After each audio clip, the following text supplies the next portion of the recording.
देवस्य धीमहि धियो यो नः प्रचोदयात्। परम पूज्य गुरुदेव की प्रेरणा हमें बचपन से मिलती रही। हमारे घर में स्वावलंबन का थोड़ा काम होता था, तो पुरानी अखंड ज्योति और पुरानी धर्म युग पत्रिका वो आती थी। तो बचपन में हम लोग पैनल में जो अखंड ज्योति में रहता था वो पढ़ते रहते थे। और हमारे बाद में मालूम चला कि हमारे मामा जी बहुत पुराने समर्पित कार्यकर्ता हैं और वो दुर्ग में एक्टिव थे। तो अखंड ज्योति की प्रेरणा गुरु जी की मिलती रही और गुरु जी की ये प्रेरणा कि जो भी बनना एक आदर्श बनना, इंजीनियर बनना तो आदर्श इंजीनियर बनना, डॉक्टर बनना तो दिन रात सेवा में समर्पित रहना। रायपुर के एक संत साईं गोविंदराम साहब, उनको हम मन ही मन गुरु मानने लगे और उनका ध्यान करने लगे, पर उनसे कोई ज्ञान उपदेश नहीं मिला। लखनऊ के संत भी आते थे, साईं चांडरू राम जी, तो उनकी हम लोग सेवा करते, तो उनके सानिध्य से खूब अधिक ज्ञान उपदेश हमें मिलता रहा। तो हमने सोचा कि ज्ञान तो इनसे मिला है तो इनको गुरु मानना चाहिए। तो मन ही मन हम उनका ध्यान करने लगे, उनको गुरु रूप में मानने लगे। फिर 84 के आसपास अखंड ज्योति हाथ लगी और उनसे हमने चर्चा की, तो बोले कि श्री राम शर्मा आचार्य बहुत ऊंची हस्ती हैं। हम भी उनसे मिलने गए थे शांति कुंज, तो उन्होंने हमें नीचे नहीं बैठने दिया, अपने साथ में बिठाया कुर्सी लगा के और सब लोगों को चाय नाश्ता कराया। तो हमने गुरुजी से कहा कि गुरुजी आप तो अखंड ज्योति में चाय के नुकसान लिखे हैं, फिर आप चाय पिला रहे हैं। तो उन्होंने कहा कि बेटा हमने चाय का सब्स्टिट्यूट यहाँ दे रखा है, प्रज्ञा पे हम लोग बनवाते हैं चाय और काफ़ी का सब्स्टिट्यूट, लेकिन चाय अब लोक प्रचलन में इतने गहरे समा गई है कि उससे अगर स्वागत ना हो तो लोगों को लगता है कि हमारा स्वागत ही नहीं हुआ। तो इस तरह की बात हुई। फिर उनने जाते जाते पूछा कि गुरुजी हमारे लिए क्या आदेश है। तो उन्होंने कहा कि बेटा एक माला गायत्री महामंत्र की जाप करते रहना। तो विश्व कल्याण की भावना से एक माला वो निष्ठापूर्वक जाप करते रहे और अखंड ज्योति का नियमित स्वाध्याय वो करते थे। तो उन्होंने हमारी श्रद्धा बढ़ाई। फिर हमने हमारी वसीयत विरासत की चर्चा की उनके, तो उससे भी हमारी श्रद्धा वो बढ़ाते रहे। और जब हम शांति को जाने का असमंजस होने लगा तो हमने उनसे पहले अनुमति ली। मुझे मालूम था कि घर वाले तो विरोध करेंगे, पर उनसे हमने अनुमति ली कि क्या मैं हरिद्वार जाऊं। तो उन्होंने कहा जरूर जाओ, तुम वहाँ जाके कुछ बनोगे। जब हमारे पिताजी विरोध करने लगे, उल्टा सीधा उनको बोलने लगे गुरुजी के विषय में, तो उन्होंने उनको डांट दपट के शांत कर दिया। बोले कि श्री राम शर्मा आचार्य कितनी ऊंची हस्ती हैं आपको नहीं मालूम, उनके विषय में कुछ भी उल्टा सीधा मत बोलो, और जयराम गया है तो कुछ बनेगा, तुम उनकी चिंता मत करो। इस तरह उन्होंने हमारे पिताजी को डांट के शांत किया। तो बहुत अधिक विरोध होता था, पर वहाँ एक असमंजस जब मेरा चल रहा था, हम क्या हर एक पान ठेले पे 2-2 स्टिकर सिमेट्री में चिपका रहे थे। उसमें एक वचन गुरुजी का पिंच कर गया। उसमें गुरुजी लिखते हैं कि यदि राष्ट्र हित के लिए प्रियजनों को छोड़ना भी पड़े तो उसमें हिचकना नहीं चाहिए।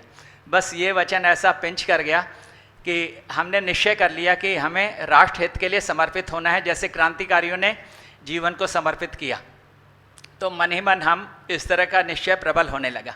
फिर वहाँ के रायपुर वाले संत किसी कार्यक्रम में हमें साथ में बिठा के ले गए, तो उस दिन हमने वहीं संकल्प ले लिया कि मैं अब शांति कुंज में पूर्ण समर्पण करूँगा। ऐसा निश्चय हमने कर लिया था। तो फिर एक मासी सत्र किया जून में, कई तरह के कार्य। फिर उसके बाद समयदान का हमने तुरंत लिखवा दिया एक मासी सत्र पूरा होते ही। तो हमने घर में कभी कपड़े नहीं धोए थे और थोड़े दिन के लिए उनके पास ड्यूटी लगा दी अपने दयालु जी रजाई गद्दे के कवर पोश धोने के लिए। तो घर वालों की बड़ी याद आती थी। और थोड़े दिन जो है वो वकील सिंह बाबूजी हवन सामग्री बनाने का काम में लगाए। तो जो है आँखों में वो इधर उधर पड़ता था, चेहरे पे, आँखों पे। तो वो कार्य कठिन लगा, पर जो भी कार्य है कितना कठिन से कठिन काम होगा, हमने सोच लिया था कि हम यहाँ अपनी स्टेमिना बढ़ाएंगे। तो भारी भारी भगोने ऊपर छत पे ले जाना, रोज़ सुबह शाम टेंट लगाना, ये सब भी हम लोग करते रहे। अपनी स्टेमिना, हम आंतरिक स्टेमिना बढ़ाते रहे। मैं उपवास नहीं रख पाता था, लगभग 1.5 साल हो गया। तो मैं सोचने लगा उपवास क्यों नहीं रख पा रहा। एक दिन माता जी के पास में गया कि माता जी हम 9 दिन का अनुष्ठान करें। तो उन्होंने कहा बेटा अनुष्ठान तो करो लेकिन दोनों समय खाते हुए करना, दोनों समय खाते हुए करना। तो मन में भाव आया कि देखो हम लोग माता पिता को छोड़ के आए हैं, तो माता जी को सहन नहीं होता कि हम बच्चे भूखे सोएं, इसलिए कोई ना कोई हमें खिला देता था उपवास वाले दिन भी। तो माता जी का खूब प्यार मिला। एक दिन कोई पड़ोसी हमें लेने आ गए, तो माता जी ने से कहा कि माता जी हम उनके साथ, पड़ोसी के साथ घर चले जाएं, 5 दिन में हम लौट के चले आएंगे, 5 दिन रहेंगे केवल। तो माता जी ने कहा कि नहीं बेटा नहीं, जाओगे तो खेती बाड़ी और काम धंधे में फंस जाओगे। ये कह के उस दिन उन्होंने बड़ा विलक्षण प्यार दिया। वो दूर दृष्टि से देख रही थी कि घर वाले किसी भी बहाने बुलाना चाहते हैं और इनको बांध देंगे। तो उस दिन इतना विलक्षण प्यार मिला कि लगा इतनी बड़ी दुनिया में सबसे ज़्यादा प्यार करने वाले कोई हैं तो वंदनीय माता जी हैं। तो माता जी का अद्भुत प्यार हम लोगों को मिलता रहा। उनके सानिध्य में सेवा का भी कुछ कुछ अवसर मिलता था। एक संत यहाँ आए थे हरिद्वार में प्रेम प्रकाश आश्रम में, तो हम उनसे मिलने गए, स्वामी शांति प्रकाश जी। तो उनसे जब मिले तो वो छाती से लगा के खूब अद्भुत प्यार लुटाए और कहते हैं श्री, वो प्रज्ञा चक्षु थे, सूरदास थे और काफ़ी उम्र थी, लगभग 80 साल से अधिक उम्र थी उनकी। तो देश विदेश में बड़ी ख्याति है उनकी। उल्लासनगर के वो संत स्वामी शांति प्रकाश जी खूब प्यार दिए और बोले श्री राम शर्मा आचार्य जी जो साधना बताएं वो तुम करते रहना और उनकी लिखी किताबें अधिक से अधिक पढ़ते रहना, अपना ज्ञान वर्धन करना। उनकी लिखी पुस्तक प्रज्ञा पुराण हम अपने सत्संग में पढ़वाते हैं, ये उन्होंने कहा। तो इस तरह उन्होंने हमारी श्रद्धा बढ़ाई। तो मन में आया इतने ऊंचे संत भी देखो वो अपनी भीतर की दृष्टि से जान गए हैं कि गुरु जी कौन है। तो गुरु जी के प्रति श्रद्धा इस तरह बढ़ती चली गई। संत चांडू राम जी लखनऊ के यहाँ आते थे तो जितने बोर्ड यहाँ लगे हुए सब पढ़ते और पढ़ाते हुए आते थे। सबको कहते थे एक एक वचन ये हीरे मोती जैसा अनमोल है और कोई छोड़ने लायक नहीं है। तो आराम से 4-5 घंटे 6 घंटे आराम से बिताते और सब बातें अच्छे से देखते और समझते। और वंदनीय माता जी से भी वो मिले। उस समय गुरु जी का महाप्रयाण हुआ था तो तुरंत बाद वो आए थे वंदनीय माता जी से मिलने। फिर उसके बाद वंदनीय शैल दीदी से भी मिले और यहाँ 5-6-7 बार आ चुके हैं वो। और लखनऊ से कोई भी परिजन आते थे तो उनको कहते थे शांति कुंज जरूर जाना। अगर हरिद्वार में शांति कुंज नहीं गए तो समझो कुछ नहीं देखा। पाकिस्तान के एक संत साईं साधराम जी और जलगांव के संत साईं गेलाराम जी आए थे। तो उस समय साईं गेलाराम जी मौन रहते थे। तो गुरुजी ने उनसे कुछ पूछा तो उन्होंने अपने शिष्यों को आगे किया बताने जवाब देने के लिए। तो गुरुजी ने कहा कि हंसों के बीच में कोई और क्यों बोले, हम लोग ऐसे ही बात कर लेंगे। तो गुरुजी ने परावाणी से उनसे बातचीत की। और साईं साधराम जी फिर आए 1999 में, शाम को आए थे तो अचानक आदरणीय उपाध्याय जी भाई साहब भी मिल गए। हमने उनसे चर्चा की कि क्या शैल दीदी से मिलना हो सकेगा। तो बोले मैं बात करता हूँ। तो उन्होंने बात की तो शैल दीदी तैयार हो गई। शाम को संध्या वेला में भी उन्होंने जो है उनके साथ में 20-25 लोग आए थे, सबको उन्होंने चाय नाश्ता कराया और संत जी से बातचीत हुई। एक अनुभूति इन्होंने सुनाई। यशोदा शर्मा और केशरी चंद शर्मा मोहाली के, उन्होंने वहाँ भी बहुत काम किया हिमाचल में और फिर चंडीगढ़ आए तो बहुत सारे कार्यकर्ताओं को उन्होंने ही जोड़ा। हमारे ससुर जी और सीएम शर्मा जी सबको जोड़ने वाले वो थे। तो उन्होंने बताया कि हम यहाँ 1 साल रहे शांति कुंज में और प्राण प्रत्यावर्तन सत्र के समय एक अनुभूति हुई। नादयोग के समय ये अनुभूति हुई कि प्रकाश पुंज में से एक पुंज निकट आया, सूर्य में से एक प्रकाश पुंज निकट आया और उसमें से दादा गुरुदेव निकट आए। और दादा गुरुदेव उनको कहते हैं कि बेटा ये श्री राम ना मेरी साकार प्रतिमा है और मैं अदृश्य निराकार, ये साक्षात सूर्य हैं और मैं सविता, और माता भगवती साक्षात गायत्री हैं, साक्षात लक्ष्मी हैं। इस तरह का भाव उन्होंने भरा था। अर्थात वो पति पत्नी दादा गुरुदेव से जुड़े हुए थे। एक और साधक जिन्हें 31 महापुरुषण कर लिए हैं, उन्होंने भी बताया कि जो है दादा गुरुदेव वो हम शायद दादा गुरुदेव से जुड़े हुए थे और दादा गुरुदेव ने अपने बहुत सारे शिष्यों को इस जन्म में गुरु जी के साथ में ही जोड़ दिया है। और बोले कि दादा गुरुदेव के दर्शन हमें वहाँ हुए, वो परशुराम ऋषि के अवतार हैं। हिमालय में जब वो गए तो मंदिर से जैसे ही प्रणाम करके लौट रहे थे तो सीढ़ियों पे एक बाबा जी मिले, उनके कान के बाल जमीन को छू रहे थे और उनने बाबा जी से पूछा, बाबा जी आपकी उम्र कितनी है? तो उन्होंने कहा कि बेटा 17,000 वर्ष। और फिर वो अपने गुफा में ले गए, बोले आओ मेरे साथ, मैं तुम्हें अपने जैसा बना दूंगा। और अपनी गुफा में ले गए तो अंधेरी गुफा में जब प्रवेश किया तो सूर्य जैसा तेज अंदर भरा हुआ था। तो इतने समर्थ परशुराम ऋषि जिनके गुरु हों, है ना, हमारे दादा गुरुदेव इतने समर्थ और हमारे गुरुजी इतने समर्थ जो साक्षात सूर्य और सविता रूप महाकाल रूप है, उनके साथ हम लोग जुड़े हैं। तो कितना बड़ा गौरव की अनुभूति होना चाहिए। अपनी वाणी को विराम देते हैं। इस सौभाग्य से हम बहुत अधिक अपने आप को गौरवान्वित अनुभव करते हैं कि इतना अधिक महापुरुषों का सानिध्य और ज्ञान के अनमोल मोती हमें बड़े भाइयों से और महापुरुषों सत्पुरुषों से साधकों से मिलते रहे। ओम शांति। 1984 में गुरुदेव अपने सूक्ष्मीकरण साधना में चले गए थे। 1986 में जब हम वापस आए दर्शन करने के हिसाब से, तो सभी पूरे परिवार को लेके आए थे ताकि हमारे साथ में दूसरों को भी दर्शन हो सके, इसलिए सभी आए थे। और बैंक की LFC मिलती थी, इसलिए भी सबको साथ में लेके आए थे। जब यहाँ आए तो मालूम पड़ा कि जो है गुरुजी तो सूक्ष्मीकरण में हैं, वो मिलेंगे नहीं। तो हमने कहा कोई बात नहीं, आप यहीं घूम फिर के और सब इसको शांति कुंज को देखें, बच्चों को बताएं वो, और वापस चले जाएंगे। तब उसी दिन सुबह सुबह ये घोषणा हुई कि जो है आज गुरुजी भी दर्शन देंगे। तो हम सब मिले, दर्शन किए सबके और वापस आ गए। तो एक विशेष अनुकंपा हमारे साथ में ये रही कि जो है उस दिन हमें दर्शन हुए। तब गुरुजी बैठे हुए लिखा करते थे टेबल के उस पे, और साइड से होके और निकलते थे दर्शन करते हुए। तो सबने दर्शन किए अच्छी तरह से। उसके बाद हम जब बैंक ऑफ इंडिया में थे और उस समय ऑडिट में थे, तो हम जब यहाँ पोस्टर जोन में सेवा देने के लिए आए तो उनको जब मालूम पड़ा कि हम ऑडिट में थे, तो उन्होंने हमें ऑडिट का ही काम दिया। तो उस समय की बात है, जोन नए बने थे और ये 5 ज़िले MP के जो 5 ज़िले हैं, झाबुआ, रतलाम और नीमच, मंदसौर, तो वो जो ज़िले थे वो भी पोस्टर जोन में सम्मिलित थे।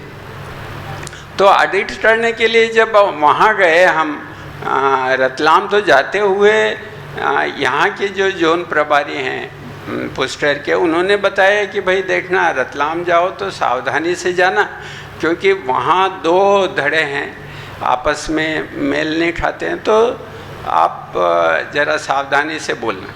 तो हमने वो पूरा तैयार किया, वहाँ पर भी बताया, साथ में जो पाटीदार जी थे उनको भी 2-2 बार सुनाया। और वहाँ पहुँचे, वहाँ पहुँच के और जब पहले हमें यहाँ बताया था कि जो है गुरुजी का पहले गायत्री माता का आह्वान करें, गुरुजी को अपने कंधे पे बिठाएं, गुरुजी और माता जी को, और उनसे प्रार्थना करें कि आप हमारे बोलने के साथ आप रहें। तो हमने जब उनका ध्यान करके और बोलना शुरू किया तो केवल इतना ही ध्यान है कि उनका आह्वान किया हमने। उसके बाद 1-1.5 घंटे तक हम बोलते रहे, लेकिन हमको ये ध्यान नहीं कि हमने क्या बोला। तो जो साथ में भाई थे पाटीदार जी, उनको जब पूरा हुआ, वो बात पूरी हुई, तो वहाँ के दोनों जो गुट हैं उन्होंने मालाएं मंगवा के रखी थी कि जो है आपके हाथ से हम दोनों को मालाएं पहनाएं ताकि हम दोनों एक हो जाएं। तो हमने पाटीदार जी से पूछा, हमने कहा ये क्या बात हुई, मैंने ऐसा क्या बोल दिया कि जो है जिससे ये दोनों एक हो गए। तो उन्होंने ये कहा कि बाबूजी सब कुछ बोला आपने, लेकिन आपने जो लिखा था वो कुछ नहीं बोला, उसमें से एक शब्द भी नहीं बोला। तो हमारी गुरु सत्ता इतनी पावरफुल है, कहाँ क्या बोलना है, किस तरह से बोलना है और किस तरह से सबको साथ लेके चलना है, वो परम सत्ता बहुत पावरफुल है। शरीर से कैसे सुरक्षा करते हैं गुरु जी, इसका एक वाक्य है। 2004 में अजमेर में 108 कुंडी यज्ञ था। तो आसपास के 4 जिलों में कलश यात्रा रखी थी, ताकि जो है वहाँ से सबको सूचना भी दी जाए और वहाँ से कलेक्शन भी किया जाए। तो एक जीप थी, पीछे एक गाड़ी और थी, वो गाड़ी थी, उसके अंदर हम 12 जने बैठे थे और कुछ एक गेहूं की बोरी वगैरह रखी थी और गाड़ी चले। गाड़ी चलते चलते क्या हुआ कि एक भाई, सीखने वाला भाई, ललित भाई जिसको नाम था, वो गाड़ी चला रहा था। तो उसने बड़ा संभल के गाड़ी चला रहा था, क्योंकि बरसात के कारण रोड जो है उधर रेगिस्तान ज़्यादा है, तो रोड जो है वो साइड से, दोनों साइड से कटा हुआ था। तो बड़ा संभल के चला रहा था। यहाँ से एक ड्राइवर साहब भिजवाए हुए थे, तो उन्होंने कहा कि ललित हट, तुम ऐसे कैसे धीरे धीरे गाड़ी चलाते हो, मैं चलाता हूँ। तो वो आए और बैठे और उन्होंने एक्सीलेटर पे पाँव रखा, वो गाड़ी 80 की स्पीड से उड़ने लगी और उछलती हुई जा रही थी, क्योंकि खड्डे तो थे। खड्डे में जो ही गिरता पहिया, उछलती गाड़ी, उछलते उछलते थोड़ी दूर जाके और आधा किलोमीटर चले होंगे कि, तो उस समय क्या हुआ, हम दोनों पीछे बैठे थे, हम 2 जने पीछे बैठे थे। तो मेरे को ये लगा कि अब ये कहीं जो है इतनी तेज़ चला रहे हैं तो कहीं गाड़ी भिड़ेगी या गिरेगी। तो हमने जो है उनको,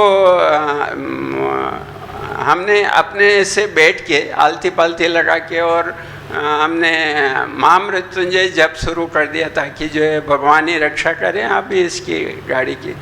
वो थोड़ी सी देर में गाड़ी उछली एकदम और करीबन 100-150 फीट दूर जाके और ऐसे गिरी। गिरते हुए हमको, हमने देखा उस समय जो महामृत्युंजय का जप कर रहे थे, उसके अनुसार हमको लगा जैसे 2 हाथ उसको धीरे से रख रहे और किसी को खरोच नहीं आई। इतनी उछल के गाड़ी उधर गई। और फिर नरेंद्र जी आए पीछे से गाड़ी लेके, तो इन्होंने देखा कि चलो देखते हैं। तो चारों तरफ उसको चक्कर लगाया तो एक सांप मरा हुआ था पिछले वाले पहिए पे। तो इन्होंने बताया कि जो है देखो, एक व्यक्ति की इसमें मौत थी, गुरुजी ने कंपनसेट किया है इसको लेके।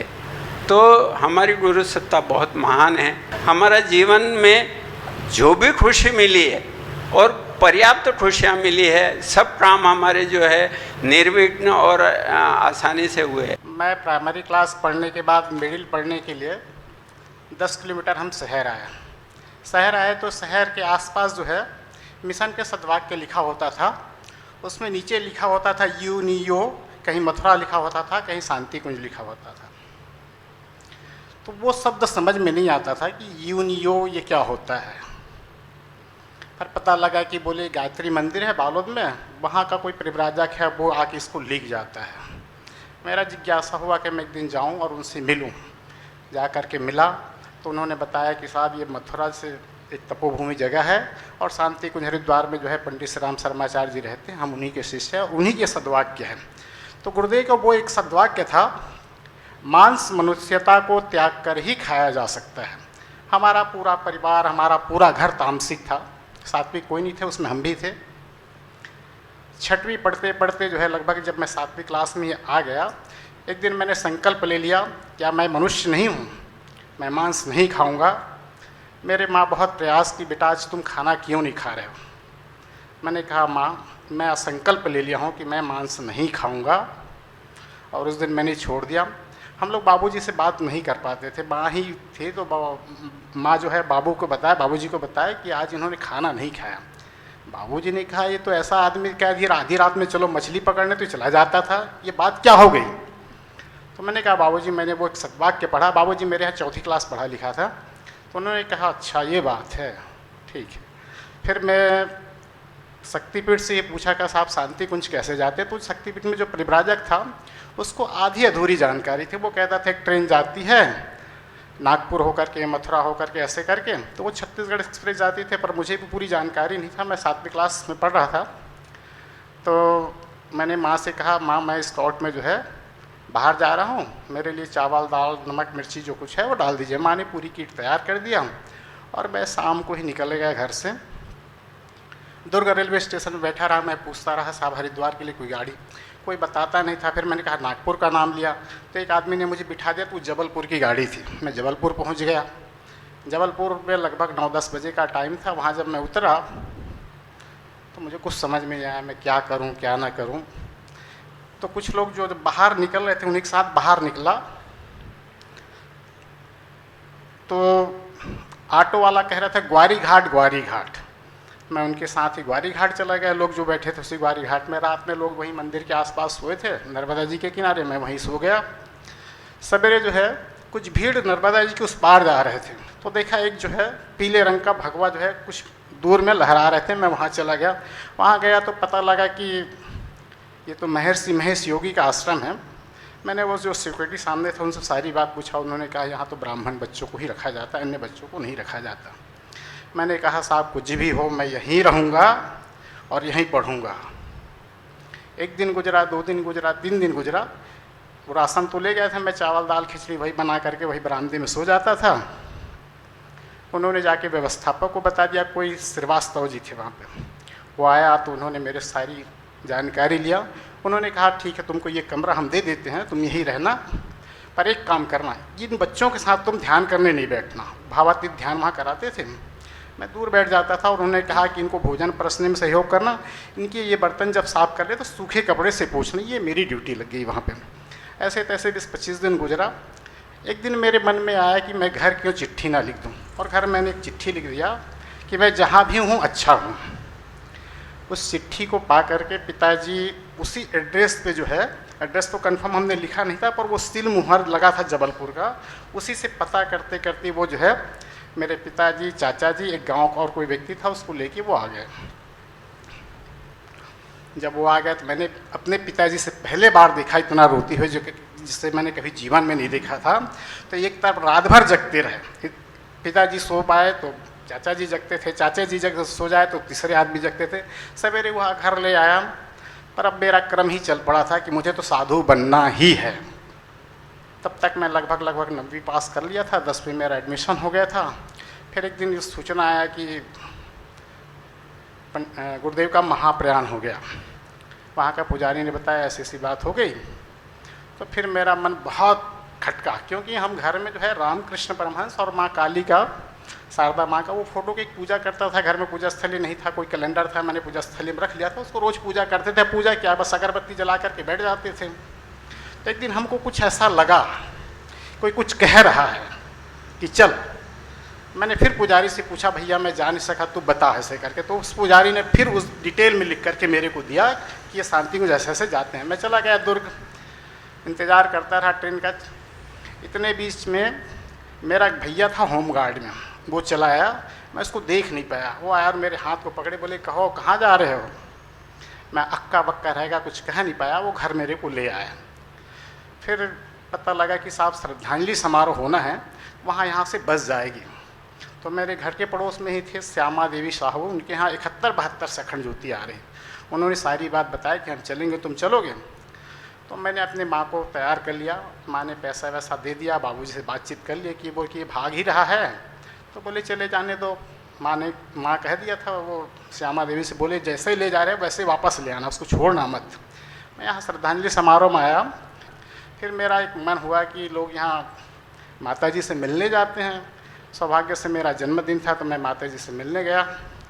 माता जी से मिलने गया तो मैं तो ये कह नहीं पाया कि मेरा जन्मदिन है कुछ ऐसे। मैंने कहा माता जी मुझे डर लगता है, तो बड़ी ज़ोर से हंसे। वहीं दुर्गा दीदी थी और एक दो लोग बोले क्या मैं भूतनी हूँ, डर लगता है तुमको?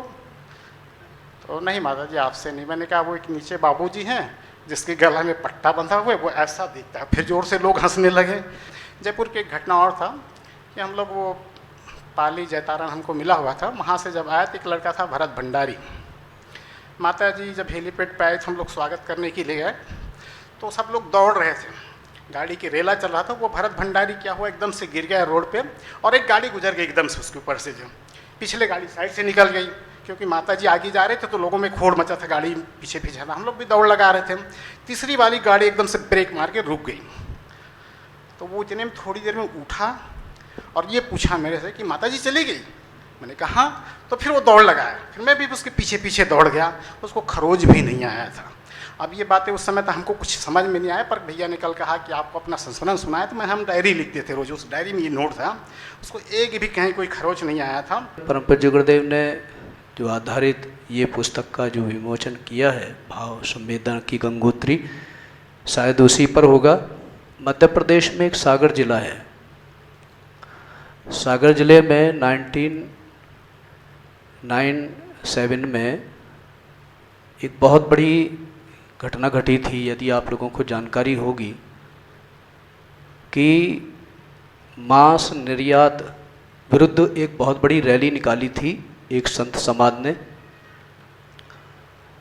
और निकालते हुए अचानक उसका इतना बड़ा रूप ले लिया कि पूरे मध्य प्रदेश में नहीं पूरे देश में वो अभियान छिड़ा। कितनी भाव संवेदनाओं के अंतर्गत ये बात रही होगी, लेकिन बुद्धि तर्क कर सकती है क्या इससे ये रोका जा सकता है?